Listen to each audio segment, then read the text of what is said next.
The Marjaree Mason Center supports and empowers adults and children affected by domestic violence in the Valley.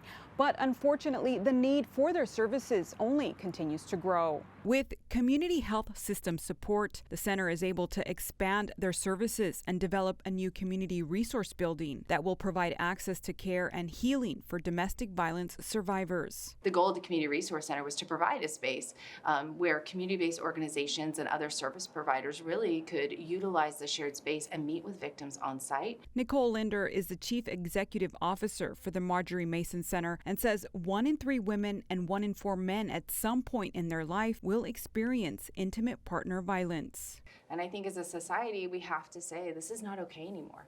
It's just not. So I think it's really important for people to know they're not alone and that there is no embarrassment and shame. According to the California Department of Justice, of the 10 largest counties in California, Fresno has the highest per capita calls to law enforcement for domestic violence. Ultimately, we don't want people who are staying in abusive and dangerous relationships to the point where they lose their life, or to the point where they need so many ongoing services for the rest of their life because it's just been too detrimental to their physical and emotional health. With community health system support, the Marjaree Mason Center is able to continue increasing early intervention. Make sure that we're all doing our part to eliminate domestic violence and ensure that victims have access to resources, whether it's the healthcare side or it is a social service side. And I think that speaks volumes to this ongoing partnership. The center broke ground on the new resource center earlier this month, and they're hoping to open as early as December. For more information about the Marjaree Mason Center and services provided,